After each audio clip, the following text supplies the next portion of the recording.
બોલો સતગુરુદેવની પોપટરામ બાપાની દુધેશ્વર માતની લાવેશ્વર નાથની ઉગમેશ્વર નાથની ઈર્ષાગર ભગવાન સતગુરુદેવની. યોગ એટલે એક પ્રકારનું સુંદર મિલન. ઘણી જ પ્રકારના યોગ છે, પણ સર્વોપરી યોગ આપણું મન જેમાંથી પ્રગટ્યું એ સ્વરૂપ શ્વાસમાં મળી જાય ત્યારે મનને શ્વાસ બે ભેગા થાય ત્યારે આપણો આત્મા. આ એક સુંદર યોગ છે. આની સમાન જગતમાં કોઈ યોગ નથી. એટલે મહાપુરુષો કે મન પવન ભેળા હુઆ બ્રહ્મ શાયર કે માઈ. મનને પવન ભેળા ક્યાં થાય છે? બ્રહ્મ શાયર એટલે નામની અંદર. નામની અંદર ભેળા થાય ત્યારે નામ પોતે જ આત્મા છે. મન પવન ભેળા હોવા બ્રહ્મ શાયર કે માઈ.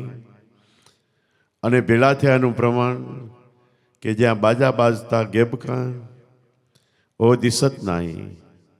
જ્યાં 24 કલાક મોક્ષની વધાઈ રૂપે પહોંચ્યાનું પ્રમાણ એ છે કે જ્યાં વધારે વાગ્યા જ કરે છે, વાગ્યા જ કરે છે.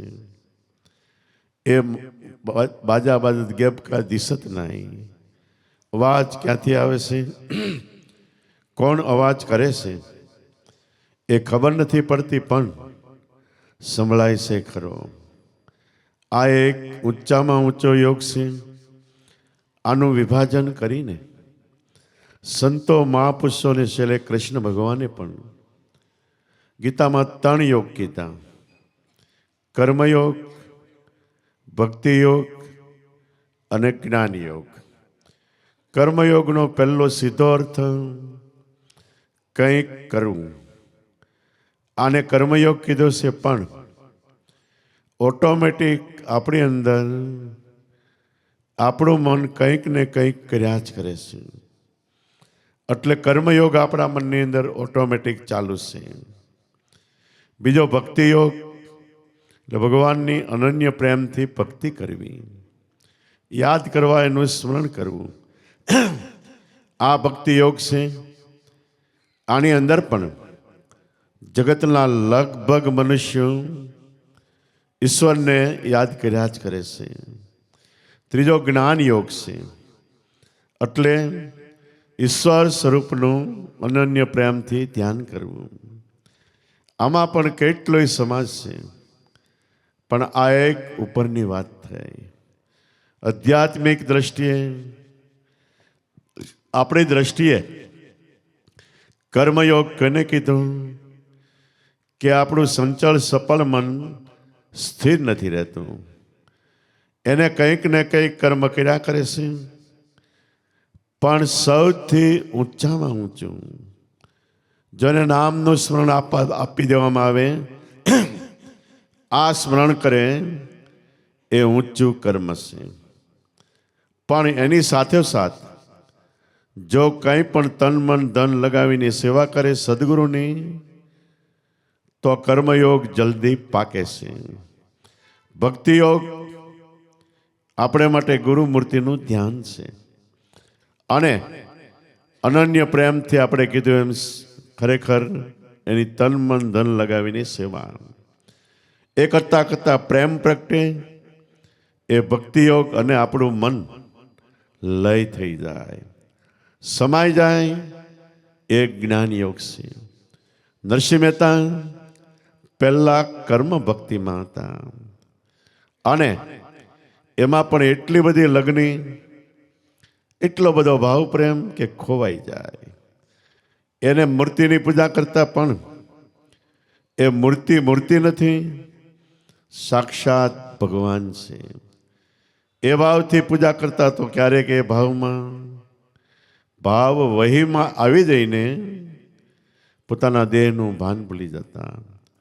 જ્યારે દેહનું ભાન ભૂલાય ત્યારે આપણો આત્મા જે વસ્તુમાં ભાન ભૂલાય એ વસ્તુમાં પ્રગટ થઈને જાય છે. એમ નરસિંહ મહેતાનો આત્મા જડ મૂર્તિમાં જાય એટલે મૂર્તિ જડમાંથી ચેતન હોય એવો એને પ્રગટ અનુભવ થતો. મૂર્તિ પૂજા કરવાવાળા હજારો પૂજારીઓ છે, પણ આ ભાવથી મૂર્તિ પૂજા કરવાવાળા અને એ ભાવ અંતરમાં પ્રગટે એવા બહુ ઓછા હોય છે.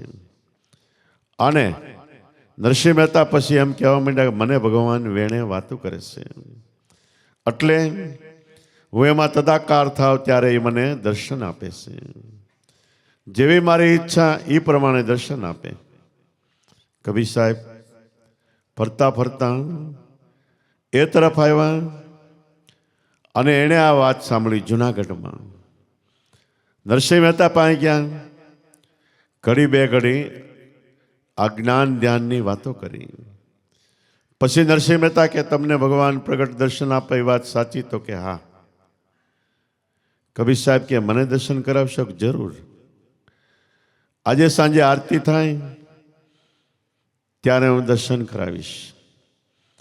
આરતીના સમયે કબીર સાહેબને બાજુમાં ઊભા રાખ્યા.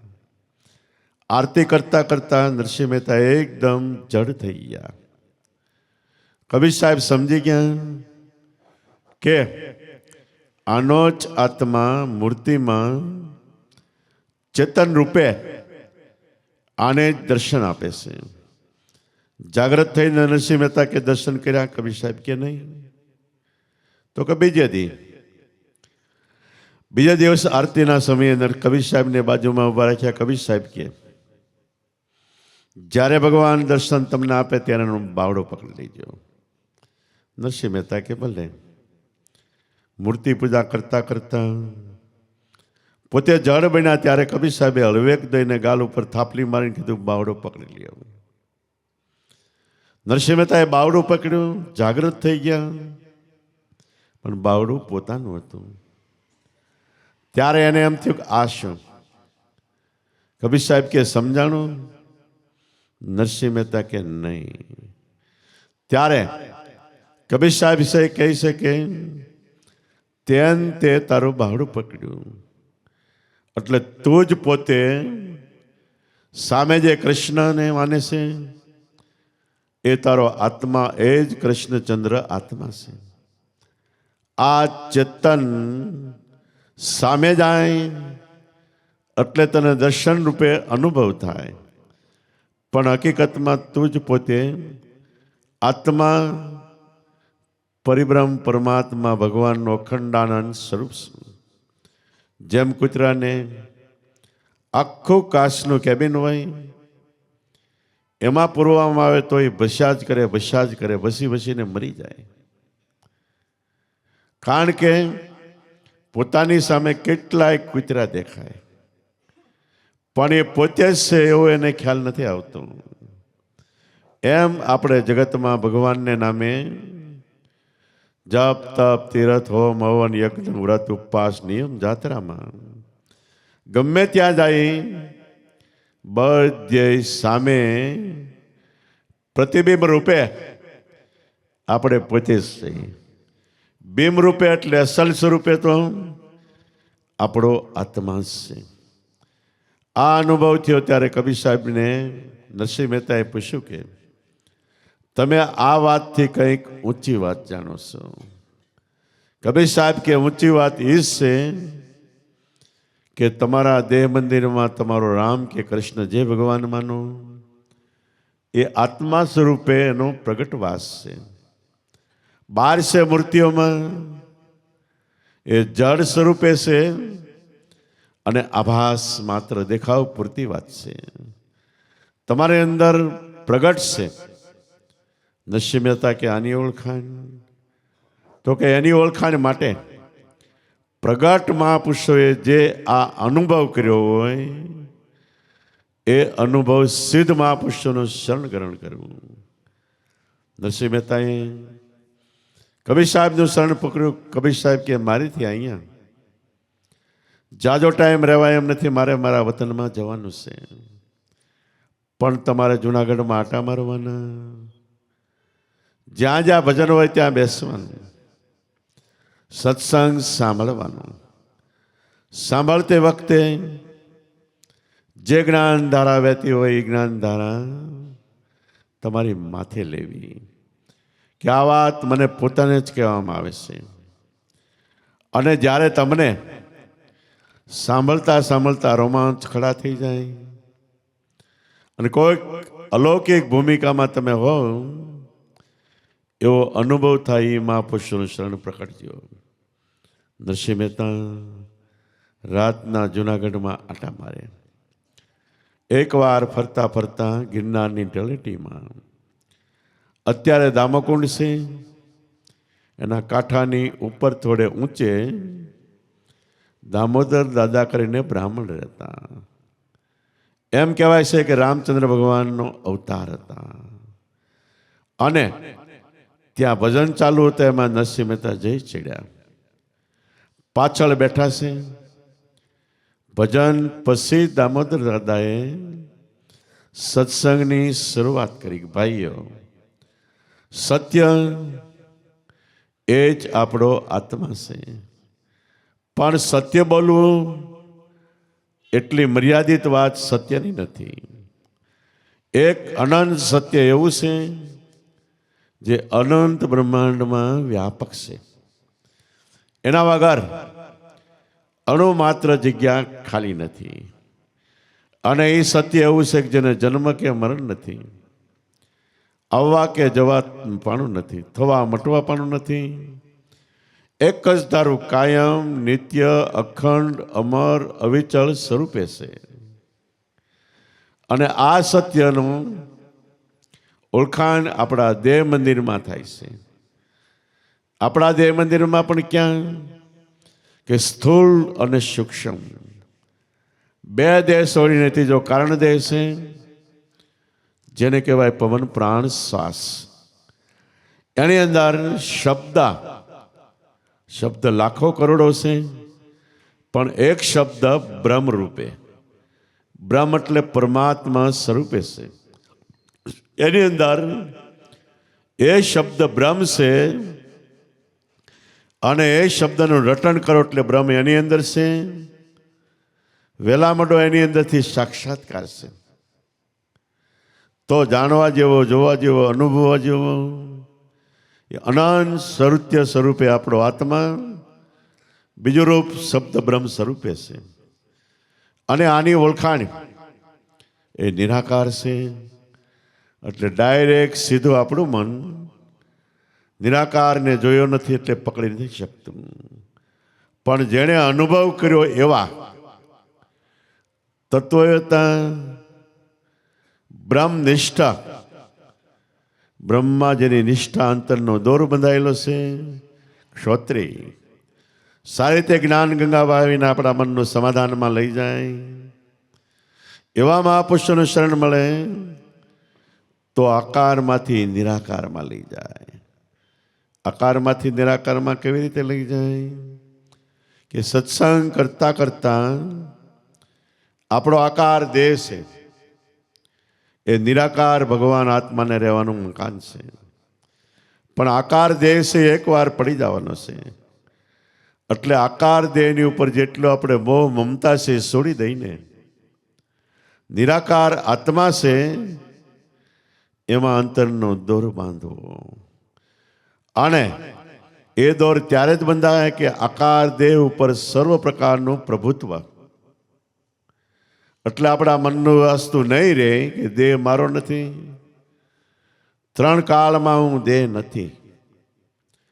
એ દેહ ભાવ મટી જાય ત્યારે વિદેહ ભાવ, વિશેષ દેહ નામમાં લગ્ની લાગીને એમાંથી એવો પ્રગટ અનુભવ થાય ત્યારે તમે નિરાકારમાં વ્યા જાઓ. અને નિરાકાર છે, આત્માનું રૂપ નિરાકાર એ ચેતન છે. દેહ જડ છે, દેહને લીલા ત્રોસા જેવો રાખનાર ચૈતન્ય તત્વ એવો આપણો આત્મા છે અને આપણા રૂવાડે રૂવાડે વ્યાપક છે. પણ એનો કરંટ ક્યાંથી આવે છે? નાભીપરા પ્રાણમાં, શ્વાસમાં શબ્દ ગાજી રહેલ ત્યાંથી આવે છે. જેમ આખા શહેરમાં વીજળી છે, વીજળીના દીવા બળે છે, એ વીજળીના કરંટથી બળે છે. પણ બધો કરંટ ક્યાંથી આવે છે?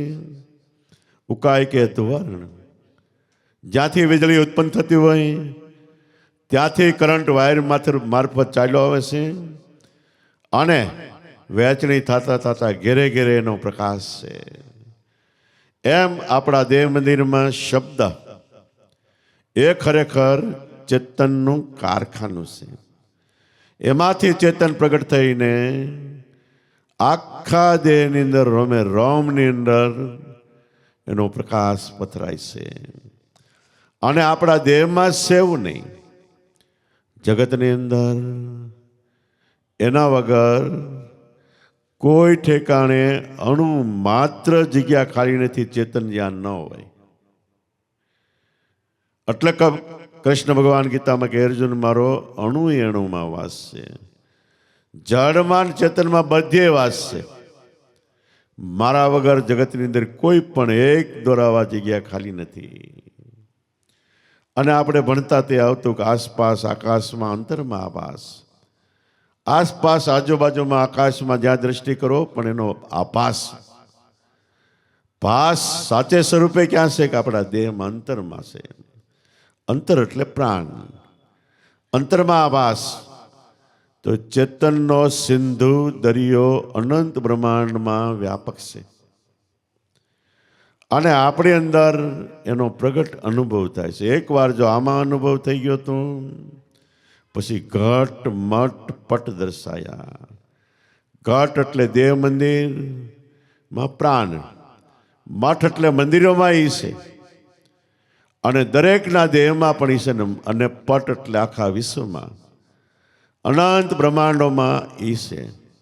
પણ પ્રગટ એકવાર આપણા દેહ મંદિરમાં થાય છે અને એનો અનુભવ ત્યારે થાય ત્યારે લાખો કરોડો જન્મથી ભટકતો આપણો જીવડો, એનો ભટકારની અવધિ આવી જાય, ભટકાર પૂરો થાય છે. પછી એ સ્વરૂપ છોડીને આપણો જીવડો પછી ક્યાંય ભટકતો નથી. અને કર્મ કદાચ ગમે એવા થયા, લાખો કરોડો કર્મનું કરજમ હોય એ પણ સાફ થાય છે. સંકલ્પ વિકલ્પ વારે વારે અનેક પ્રકારના વિચારના મોજાઓ ઉઠાવીને આપણું મન આપણે હેરાન પરેશાન કરે, ગમે ત્યાં દોડાવે છે, રખડાવે છે, ભટકાવે છે. એ મન જ ન રહે. મન આત્માને ગોતવા જાય પણ એ સ્વરૂપ એવું છે કે એકવાર એમાં જાય એટલે પાછું નથી આવતું. જેમ નદીઓ ખળભળાટ વહેતી વહેતી વહેતી સમુદ્ર તરફ જાય છે, ત્યાં લગી સમુદ્રને ન મળે ત્યાં સુધી ખળભળાટ છે. મળી જાય એટલે ખળભળાટ છોડી દેશે. શા માટે છોડી દે? કેમ છોડી દે? કે સમુદ્રમાં ગયા પછી એ નદી જ નથી રહેતી. એમ આપણું મન આત્મા બ્રહ્મસાયર છે. બ્રહ્મસાયરમાંથી પ્રેક્ટ્યુશન પાછું એમાં મળી જાય, અલખલભલાટ છોડી દેશે. ભાગવતની અંદર એવો ઉલ્લેખ છે કે યમુના નદી નીકળી ત્યારથી એક ધારી ખળભળાટ કરતી વ્યાજ કરે વ્યાજ કરે વ્યાજ કરે છે. પણ એ જ્યારે વ્રજ વૃંદાવનના પ્રદેશમાં જ્યારે પ્રવેશે છે ત્યારે ખળભળાટ મૂકી દઈને એના મોજાના એના ખળભળાટમાં પણ કૃષ્ણ કૃષ્ણ કૃષ્ણ કૃષ્ણ એવું ગાન થાય છે. આ સ્થિતિ આપણા અંતરની છે. એટલે કૃષ્ણ એ વ્રજ વૃંદાવન આપણી હૃદયની ભૂમિકા છે. એની અંદર કૃષ્ણચંદ્ર એવો આપણો આત્મા છે. આ વાત કરે છે. કૃષ્ણની વાત આવી એટલે નરસિંહ મહેતાને ચોટ લાગી. ધ્રુજારી વ્યાપી ગઈ. પોતાને એમ થાય કે હવે હું કોઈ અલૌકિક ભૂમિકામાં જવાનો છું. અને એ કૃષ્ણચંદ્ર એવો આપણો આત્મા છે. સત્સંગ પૂરો થયો, દોડીને નરસિંહ મહેતા દામોદર દાદાના શરણમાં પડી ગયા. શરણમાં પડીને કે તમે જે સત્સંગની અંદર અમુક શબ્દ ઉપર ખૂબ ભાર મૂકતા હતા અને એમ કહેતા હતા કે શબ્દ બ્રહ્મ એટલે પરમાત્મા છે, એ શબ્દને મને ભાન કરાવો. દામોદર દાદાએ જોયું કે મારો સે ગરજુ પૂર્વની કમાઈ આનું ખાતું હોય એવું લાગે છે. એને શબ્દનો ઉપદેશ, બ્રહ્મનો ઉપદેશ આપ્યો અને મંથન કરતા શબ્દ શ્રુતાનું એક કર થઈ ગયું. ત્યારે નરસિંહ મહેતા કહે કે અત્યાર સુધી ખાલી મૂર્તિમાં જ હું બંધાઈ ગયેલો હતો. મને એમ હતું મૂર્તિમાં જ ભગવાન છે, પણ નહીં. એ માન્યતા સદંતર જૂઠી. કારણ કે મૂર્તિ પોતે જડ છે, ભગવાન તો ચેતન છે અને મૂર્તિ એક ઠેકાણે છે. ભગવાન અનંત બ્રહ્માંડમાં વ્યાપક છે. જો મારું મન મૂર્તિમાં રહી ગયું હોત તો કદાચ મૂર્તિથી હું સેટો હોત અને મારો પ્રાણ ગયો હોત તો ભગવાનમાં હું મળી ન શકત. પણ મારા ગુરુમાં દામોદર દાદાએ તો એવો ભગવાન બતાવ્યો કે જ્યાં જાઓ ત્યાં મોર ને મોર, આગળ ને આગળ, સાથે ને સાથે. એથી પણ આગળ વાત આપણા અંતરમાં. પછી નરસિંહ મહેતા કાયમ માટે અહીંયા સત્સંગમાં જતા અને પહેલું કાવ્ય રચ્યું ગિરી તળેટી કુંડ દામોદર, ત્યાં મહેતાજી નાવા જાય. ગિરી ગિરનાર, એની તળેટી દામોકુંડ એટલે દામોદર દાદા. એની ઘરે મહેતાજી જ્ઞાન ગંગામાં નાવા જતા. અને આ સમજણ આવી ત્યારે નરસિંહ મહેતા કે હું જે કર્મ કરતો હતો એ તો એક ખાલી લાપડા જેવી વાત હતી. વળી અને એક વાણીમાં ગાયું પણ ખરું કે જીવને જ્યાં સુધી કર્મ કરવા ઘટે ત્યાં સુધી ભક્તિનો ભેદ છે અલગો. કોઈ પણ જીવને, કોઈ પણ મનુષ્યને, જગતના મનુષ્યને ખબર નથી એટલે કર્મ કરે એનો વાંધો નથી, પણ આપણને કર્મની ઉપર ધર્મ છે એ સમજાયો છે. જો આપણે કર્મ કરવા જઈએ તો આપણે ચોક્કસ ભૂલા પડીએ છીએ. અને નરસિંહ મહેતાએ કીધું કે જીવને જ્યાં સુધી કર્મ કરવા ઘટે એટલે ઈચ્છા થાય, કર્મ કરવા જ પછી એવું મનમાં થાય, ત્યાં સુધી ભક્તિનો ભેદ છે અલગો એટલે જુદો છે. ત્યાં સુધી ખરેખર ભક્તિ નથી. ભક્તિ તો કર્મની ઉપર ધર્મ, નામ છે, નામનું સ્મરણ કરો, આ ભક્તિ છે. અને એ નામ મળ્યું તો ભાવે એ ગોવિંદ છે, એ જ પરિબ્રહ્મ પરમાત્મા છે, એ જ રામ છે, એ જ શ્યામ છે, એ જ ઘનશ્યામ છે. ભાવે એ ગોવિંદના ભજનમાં લીન રહો એટલે સમાઈ રહ્યો, લીન થવું એટલે એમાં સમાઈ જવું. ભાવે ગોવિંદના ભજનમાં લીન રહો, આ જ ઉપાસના. કંઈ પણ કરવાનું થાય તો આ ઉપાસના કરો. ભાવે ગોવિંદના ભજનમાં લીન રહો, આ જ ઉપાસનાને વળગો. તો કર્મ શા માટે મહાપુરુષોએ મૂક્યા? કે જેને કાંઈ ભાવ નથી. ભક્તિમાં મનુષ્ય અવતાર શું છે અને શા માટે મળ્યો છે? આમાં કંઈક કરવાની ઈચ્છા થાય અને આની સફળતા માટે પહેલું શરણ, જેમ બાળકને આપણે બાળ મંદિરે મૂકી એમ કર્મનું પહેલું શરણ મૂક્યું છે. શ્રીજી મહારાજે પોતે મંદિરો ઊભા કરેલા. શા માટે? 6 મંદિર ઊભા કરેલા. શા માટે? કે એ વખતે આપણા સૌરાષ્ટ્રની અંદર દરબારી રાજ હતું, દરબારો જ હતા અને પ્રજા અભણ હતી. ભક્તિ, ધર્મ શું, ભગવાન શું, કોઈને કાંઈ ખબર નહોતી. એટલે શ્રીજી મહારાજને એમ થયું કે આ લોકો, આપણી પાસે જે જ્ઞાન છે ઊંચામાં ઊંચું આત્મજ્ઞાન છે, તત્વજ્ઞાન છે, જે ડાયરેક્ટ મળવાનું ભગવાનને મળવાનું જ્ઞાન છે, પણ આટલું બધું ઊંચું જ્ઞાન ડાયરેક્ટ આ નહીં સમજી શકે. એટલે ભગવાનના નામના મંદિરો ઊભા કર્યા, ત્યાં સાધુ સંતોની રખેવાળી મૂકી. અને સાધુ સંતો હોય ભગવાનને મંદિર આવે, ઘડી બે ઘડી સાધુ પાસે બેસે, અને કોઈ રામાયણ મહાભારત ભાગવત ગીતા વચાતું હોય સાંભળે, એમાંથી ધીમે ધીમે ધીમે ધીમે ભાવ ઊંચો થાય અને આત્મજ્ઞાનમાં વળે. એટલા માટે મંદિરો મૂકેલા. પાયો આ હતો. અને આ કર્મ કરવાથી આ ફળ મળે, આ કર્મ કરવાથી આ ફળ મળે, આ કર્મ કરવાથી આ ફળ મળે.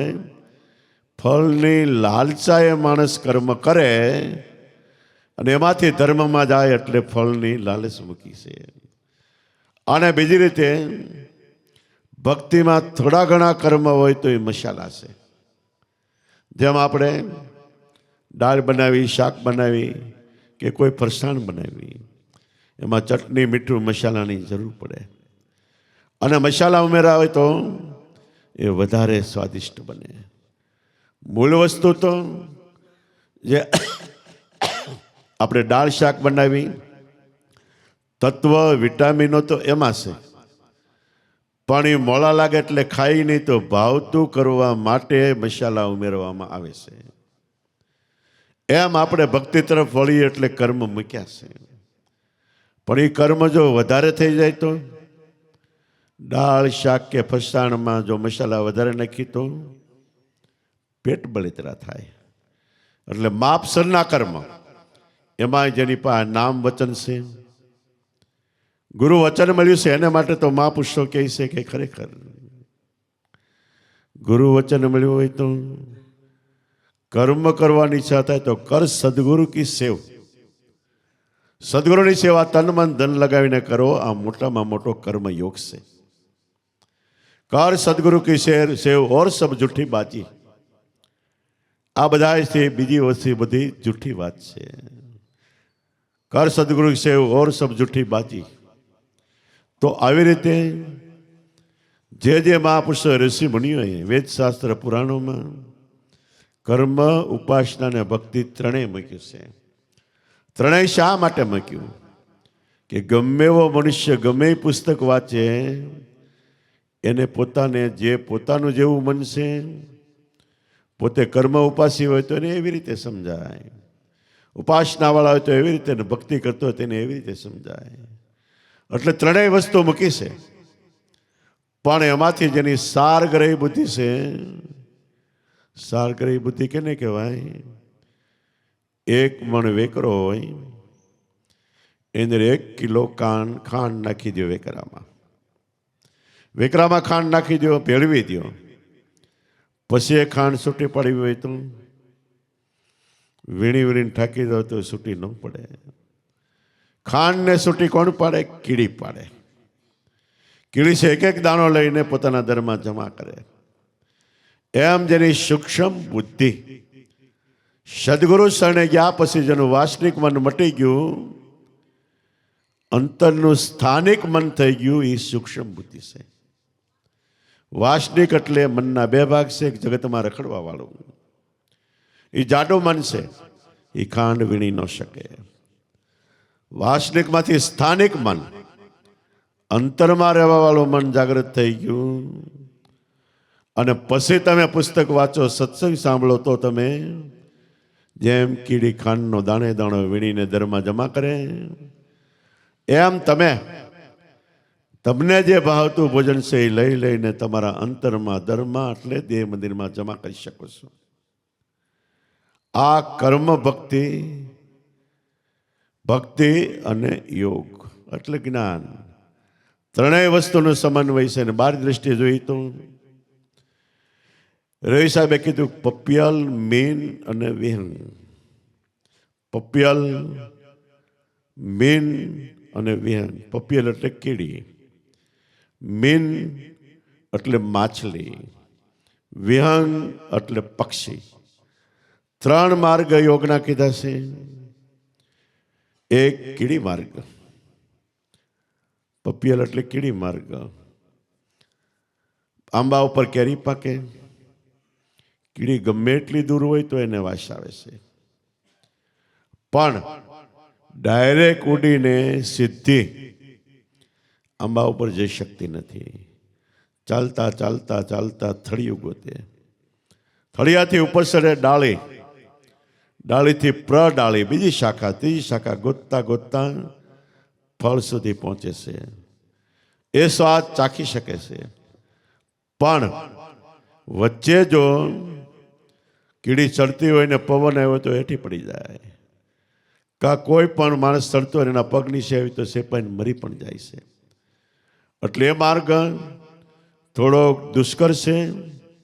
એમ કર્મ માર્ગથી હજારો લાખો જન્મ જાય ત્યારે માંડ માંડ ઈશ્વરની પ્રાપ્તિ થાય છે. આપણે ઘણી વખત કહીએ ને કરોડ કામડિયા, એટલે કર્મ કરવાવાળા કરોડો થઈ ગયા. એ ભક્તિ કરતા પણ એમાંથી કોક પાર પહોંચ્યા છે. પછી વિહંગમ પક્ષી માર્ગ, આંબા ઉપર કેરી પાકે, એને દૂરથી વાસ આવે. પક્ષીની ઊંઘવાની શક્તિ જોરદાર હોય છે. એમાં ગીધડું પક્ષી એના ખોરાકને 12 ગાંવ શેટેથી સુગંધ લઈ લે છે. એમ પક્ષીઓને સુગંધ આવે એટલે ડાયરેક્ટ ઉડીને સીધું ફળ માથે બેસી જાય છે. તો આપણને જે માર્ગ મળ્યો છે એ વિહંગમ આકાશી માર્ગ છે. જ્યાં જવું છે ત્યાં ઉડીને જવાય છે. ચાલીને જતા ઘણો સમય લાગે છે, પણ ઉડીને જાય તો વાર નથી લાગતી. બાપાની સભામાં એક ભાઈ આવ્યા હતા. બાપાએ સત્સંગ કર્યો, ઘડીક વાર પછી વિશ્રાંતિ આવી ચા પાણીમાં. એણે એમ કીધું કે તમે જે વાત કરી એમાં ચાલવાનો રસ્તો ન આવ્યો. બાપા કે શું? તો કે આપણી અંદર ખટ ચક્ર છે. મૂળાધાર, સ્વાધિષ્ઠાન, મણિપૂરક, અનાદ, ભારતી, બ્રહ્મરંધ્ર, એમ 6 ચક્ર આવે. સાધકને ટોશે જવું હોય તો ચક્ર વેચતા વેચતા જવાય. એમાં અમુક પ્રકારના દાન દેવા પડે, અમુક પ્રકારની ક્રિયા મનાવે, અને થોડુંક કઠણ માર્ગ છે. આ ન આવ્યું. તમે સિદ્ધિ બ્રહ્મપદની વાત કેમ કરી?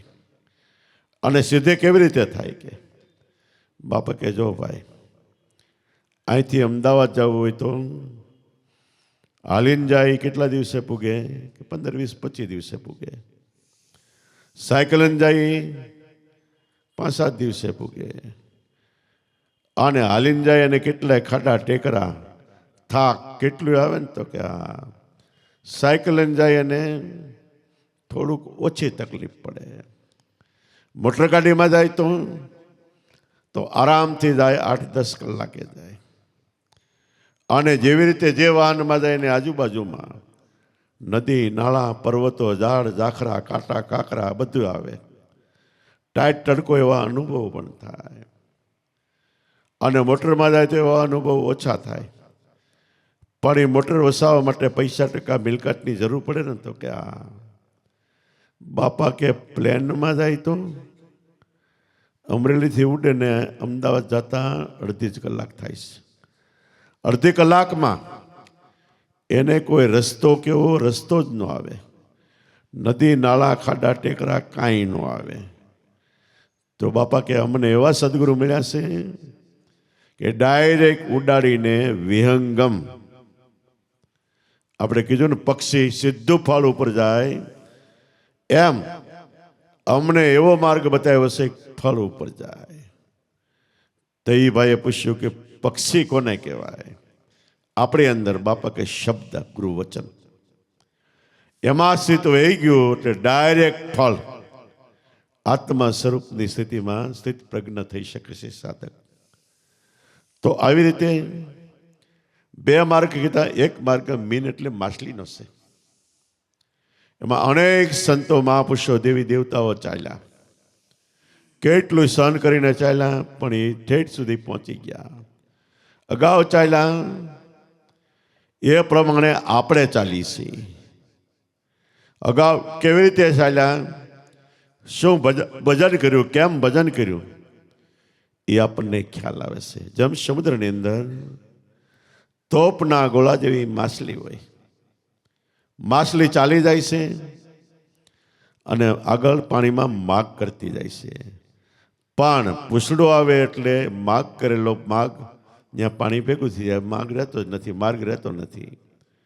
બાપા કે સતાય પહેલી માછલી ચાલીને ગઈ, 5, 7, 10 કિલોમીટર વહી ગઈ, પાછળ બીજી માછલી એને ગોતવા નીકળે તો એ માછલીને ગોતી લે છે. એ ભાઈ કે કેવી રીતે? તો બાપા કે જળમાં પણ માર્ગ હોય છે. એમ આ ભક્તિપદ એનો પણ એક માર્ગ છે.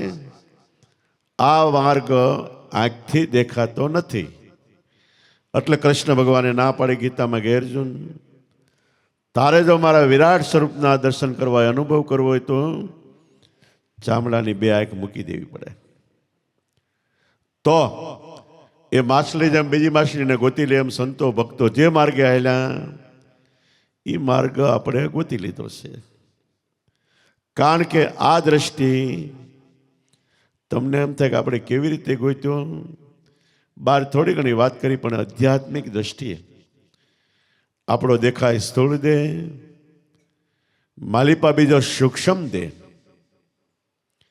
એ સૂક્ષ્મ દેહથી આપણું મન, સ્થાનિક મન એક કારણ દેહમાં ગયું. ત્યારે અગાઉ મહાપુરુષો કેવી રીતે ચાલ્યા એ માર્ગ એને સૂચે છે સૂક્ષ્મ મનને. તો એવી રીતે એ માર્ગ ગોતી શકે છે. પહેલા યુગથી અવાજ ચાલી આવે છે અને આપણા મહાપુરુષો પહેલા, બીજા, ત્રીજા, ચોથા ગમે યુગની વાત પૂછો કહે છે. આપણામાં બાવરબળવાળામાં શંભુરામ બાપા થઈ ગયા, રામાણી કુટુંબમાં હતા અને એ સત્સંગમાં આવવા માંડ્યા એટલે ગામવાળા મીડિયા જરાક નિંદા ટીકા કરવાની. કોઈક હામ મળે તો ઓલી પૂછી હોત લે, તમે આમાં હું ભાળી ગયા નામ ને ત્યાં. મને શંભુરામ બાપા કે તમે ભગવાનને માનો? તો કે હા. તમે માનો છો એ તમને પ્રગટ નથી મળ્યા, અને અમે જે માની છે અમને પ્રગટ મળ્યા છે, પ્રમાણ સહિત અંતરમાં મળ્યા છે. તો એ 2-4 જણાએ પૂછી લીધું કે એનું પ્રમાણ અમને બતાવો, પરચો બતાવો. શંભુ બાપા કે સમય આવશે ને તે બતાવીશ. કે છેલ્લે જવાની સમય વેળા આવી તે આપણે ભજનમાં ગાઈ છે ને, શંભુરામે શોલો વાંખ્યો એટલે આગમ વાંખી, અને જે બધા વાતો કરવાવાળા બધાને કે મોકલો આવી આવો. 1, 2, 3 ને 4 યુગની વાત ઇતિહાસમાં છે, પણ મારો નાથ છે એમ કહે છે કે પૃથ્વીની રચનાથી એને 1440 યુગ ગયા. કોઈ પણ યુગની વાત પૂછ્યું એ પૂછી લ્યો. કે 4 દિવસ સુધી હાકલા પડકારા કરીને ઉગમ ફોજમાં કેટલાની સમક્ષ એને સમાધિ લઈ લીધી. બાપા ત્યારે હાજર હતા. તો કહેવાનો સારી છે, ગમે યુગની વાત હોય પણ તમે એકવાર તમારું દેહ ભાન ભૂલીને સૂક્ષ્મ મનમાં વહી જાઓ તો એ મન આત્મ સ્વરૂપનું એક શુદ્ધ ચેતન સ્ફુરણ છે. એટલે મહાપુરુષો કે મન કાય મન મનાઈ લે મેં પ્રાણી મેરા મજરો તો માણે. બહારનું મન છે એનું ગુરુ મન અંતરનું થઈ જાય, મનનો ગુરુ મન થઈ જાય તો મેરામ માયલો મજરો એટલે આનંદ માણે અંતરમાં. તો આવી રીતે અગાઉના અનંત અપાર મહાપુરુષો પહેલા, બીજા, ત્રિયુગમાં કેવી ભક્તિ હતી, કેમ કરતા? તો દાદાશ્રી વારંવાર કહેતા કે જેવી રીતે અત્યારે આપણે સભા ભરીને બેસી છીએ, સત્સંગ કરી છીએ, જે આપણી રીતભાત રહેણી કેણી છે, આરતી પૂજન કરી છીએ, એકબીજાને પગે લાગી છીએ, મોઢામાં ભાવ પ્રેમથી કોળિયા દઈએ છીએ, અને જેવી રીતે આપણે સંતોને સેવી છીએ એવી જ રીતે પહેલા બીજા યુગમાં આ જ પ્રમાણે ભક્તિ હતી. સતારશા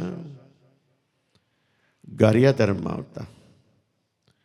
એક ભાઈએ એની ઘણી સભા ભરેલી અને એમાં સતારશાએ આવી બધી અગમ નિગમની વાત કરેલી. એ ભાઈ પછી છેલ્લી અવસ્થામાં આપણા ઉગમ ફોજના પ્રોગ્રામ સાંભળ્યા. કાન પકડી ગયો કે સતારશા જે શબ્દો કહેતા હતા, જેવી રીત વાત રહેણી કરી સતારશાની સભા હતી એવી સભા આ છે. અને એક ભાઈને કીધું, તે ભાઈ કહે છે કે ભાઈ આમ નહીં, સતારશાની સભા જે હતી અમારી સભા છે એવું નહીં, આ તો આદિ અનાદિની છે. 4 યુગ થઈ ગયા, 4 યુગના 4 થયા મહાત્મા, 4 માંડ્યા હતા પાઠ. પહેલા યુગમાં પ્રહલાદ, બીજા યુગમાં હરિચંદ્ર, ત્રીજા યુગમાં ધર્મરાજા, ચોથા યુગમાં બલિરાજા. 4 માંડ્યા પાઠ એટલે આ નામની લાહણી ચાલુ કરી હતી. આવી રીતે સભા ભરીને ચાલુ કરી હતી. 4 માંડ્યા પાઠ, 4ની એક જ કનેરી, એક જ કિનારો. કિનારો એટલે નામ. નામ છે એને જ જાણીને બધા પાર પડ્યા છે. અને એને મહાપુરુષો કે 36 મન મણીને ઈચ્છા, એકેયને ઈચ્છા કામી, અસાલ યુગના આશે દ્વારા એમાં બેઠા છે અંતર્યામી. 4 યુગમાં 33 કરોડ દેવતા થયા. પહેલા યુગમાં પ્રહલાદના 5 કરોડ થયા, બીજા યુગમાં હરિચંદ્રના વારામાં 7 કરોડ, ધર્મરાજાના વારામાં ત્રીજા યુગમાં 12 કરોડ, 9 કરોડ, ચોથા યુગમાં બલિરાજાના વારામાં 12 કરોડ, અને પંચોરો 5મો યુગ દાદા ઉગારામના વારામાં 3 કરોડ. 33, 5, 7, 9 ને 12, 33 માથે 3, 36. 36 મન મણીને ઈચ્છા, બધા આ નામની ઈચ્છા કરી, એકેયને ઈચ્છા કામી. કોઈ જગતના સુખ ન માગ્યા. સંતો મહાપુરુષો હતા, ધારે કરી શકે, માગે હાજર થઈ જાય. એટલા સત્તાધારી, એટલા પરચાધારી, પણ આ શરીર સુખ, કુટુંબ સુખ, પૈસા ટકા મિલકતનું સુખ એકે ન માગ્યા. ફક્ત માગી તો અમને ભક્તિ જ માગી. હમણાં છેલ્લે ભજન ગવણમ ને કે સંસારી સુખ સૌ મિથ્યા કરી માનજો, કૃષ્ણ વિના સર્વે કાસુ. સંસારના સુખ બધા મિથ્યા છે, કારણ કે માગીએ તોય ગમે એટલું માગીએ એકવાર ખલાસ થવાનું છે. એટલે સંસારી સુખ સૌ મિથ્યા કરી માનજો, કૃષ્ણ વિના સર્વે કાસુ. કૃષ્ણ એટલે આપણો આત્મા. ભાગવતની અંદર કૃષ્ણનો જ્યાં ઉલ્લેખ આવે ત્યાં આત્મા છે. કૃષ્ણ વિના સર્વે કાસુ. યુગલ કર જોડી, યુગલ એટલે 2, કર એટલે હાથ. યુગલ કર જોડી ભણે નરસિંહો. યાચું, નરસિંહ મહેતા કે હું કહું છું યાચું એટલે માગું, તો જન્મો જન્મ ભગવાન તમારું શરણ માગું. દરેક મહાપુરુષો એ જ માગ્યું છે. અને એ વસ્તુ અમર છે, કોઈ દી મરતી નથી, અખંડ છે, કોઈ દિવસ ખંડિત નથી થતી. બાકી ગમે એટલી ધન સંપત્તિ, ઐશ્વર્ય, શક્તિ હશે, છતાંય છેલ્લે આંખ વિસાય એટલે આપણું એમાંથી એક દોરાવાય નથી કાંઈ. દોરાવા શું છે? સદગુરુ આપ્યું એ નામ છે. આમાંથી નામ નીકળ્યું, બીજો દેહ તમને મળશે, એમાંય નામ હશે. તો જ આપણે જીવતા છે. ત્રીજા દેહમાં નામ, ચોથા દેહમાં નામ. પણ ખૂબી કેવી છે કે જેની પાસે નામ છે એનું સ્મરણ કર્યું, એને બીજો દેહ માનવનો મળશે, માનવીનો મળશે. ત્રીજો દેહ માનવીનો, ચોથો દેહ માનવીનો. જન્મે જન્મે ભક્તિ વધતી જાય છે. એટલે મનુષ્ય અવતાર 84 લાખ અવતારમાં શ્રેષ્ઠ છે કે આ એક અવતારમાં ભક્તિ થઈ શકે છે. એ અવતાર મળ્યો છે તો ખાવ પીવો, હરો ફરો, મોજ શોખ કરો, પણ અંતરની અંદર એક ગુરુમૂર્તિ અને એક નામ, આનો 2 ભૂલાય એટલે આપણા જીવનને ધન્યવાદ અને આપણો બેડો પાય છે. બોલો સતગુરુદેવ પટરામ બાપાની, દુધેશ્વર માતની, લાભેશ્વર નાથની, ઉગમેશ્વર નાથની, ઈર્ષાગર ભગવાન સતગુરુદેવની જય.